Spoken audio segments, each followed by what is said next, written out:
Namaste, hello friends.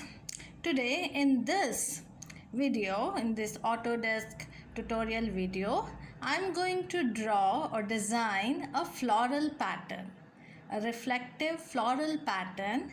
Just look at the speech bubble instructions that will be displayed carefully.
We have come to the end of this video. I will be posting more videos on this Autodesk Sketchbook.